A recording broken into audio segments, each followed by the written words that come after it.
Negativity లైఫ్లో ప్రతి ఒక్కరికి ఉండేది. చాలా నాకు కూడా ఉండేది. చాలా అంటే చాలా నెగిటివిటీ అనేది అసలు మన ఆలోచన విధానం అనేది ఎట్లుంటుందంటే, ఆలోచిస్తామన్నాడు కొన్ని మనకు అనుకున్నట్టు జరగకపోతే, కష్టాల మీద కష్టాలు వస్తే, ఇక లైఫ్లో మనకు దాని మించిన బాధలు రాయి మన బతుకులో ఇక సంతోషం అనేది ఉండదు. వచ్చేవరకు చూసేవారికి ఒక మైండ్ సెట్ అనేది మొత్తం నెగిటివిటీకి వెళ్ళిపోతుంది.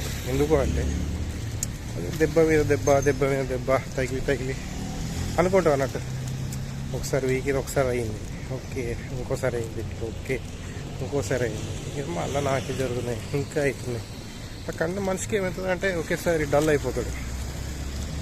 మన బతికి ఎంత అయ్యేటట్టుంది, ఎంత చేసినా ఇంతే, ఎంత కష్టపడ్డా వృధా అవుతుంది లైఫ్, ఎంత కష్టపడ్డా ప్రాబ్లమ్స్ తీర్తలు, ఎందుకు ఈ లైఫ్ ఇంత అరెస్ట్గా ఉంది అని ఒక అదే నెగిటివిటీలో ఉండి విన్నామంటే అది మనం ఎంత మోటివేట్ చేసుకున్నా ఒక్కొక్కసారి అనిపిస్తుంది. ఎంత మనకు కొంచెం మోటివేట్ చేసుకుంటాం, ఏదో రోజు ఒక చిన్న హోప్ ఉంటుంది. ఇన్ని కష్టాలు పడుతున్నాం కదా, ఏదో రోజు మంచి రోజు రాకపోదా, ఈ ప్రాబ్లమ్స్ అన్ని క్లియర్ కాకపోగా, నేను అనుకున్నది సాధించకపోతున్నా, నా ఫ్యామిలీని మంచిగా చూసుకోకపోతున్నా, నేను అనుకున్న రేంజ్లో ప్రతిదీ కూడా క్లియర్ చేసుకొని హ్యాపీగా ఉండకపోతున్నా. జరుగుతాయి ఖచ్చితంగా జరుగుతాయి. టైం అనేది ఎవరిది ఎట్లుండదు, అది ఏ టైంలో ఎట్లయినా చేంజ్ చేస్తుంది. సో ఓపిక అనేది ఉండాలి. మన పని మనం చేసుకుంటూ పోవాలి. ఒకటి మనం ఏ పని చేసుకుంటున్నామో దాని గురించి ఫస్ట్ ఆఫ్ ఆల్ మనం సిగ్గుపడవద్దు. అలా అని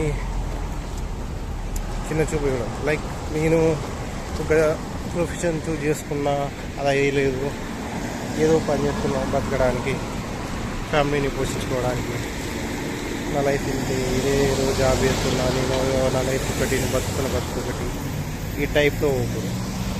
ఎందుకంటే మనకనేది కొంచెం టైంలో ఏమైతే అంటే జాబ్ నేను అదైతేనే చేస్తా, నా ప్రొఫెషన్ అది కాదు, ఇదైతేనే చేస్తా అనుకున్నప్పుడు నీకు లాస్ట్కి ఏమవుతుంది, ఎంత చిన్న జాబ్ కూడా దొరుకుతుంది.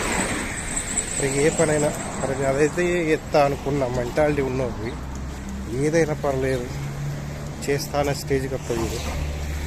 సో అప్పుడు అంత స్టేజ్కి వచ్చే బదులు ఇది ఇచ్చినా పర్లేదు, మన లైఫ్ అనేది కొంచెం బాగుపడ్డాక అన్నీ చేంజ్ చేసుకుందాం అనేది తెలిసినప్పుడు అప్పుడు అర్థమవుతుంది లైఫ్ అనేది ఇంత కాంప్లికేటెడ్ అని.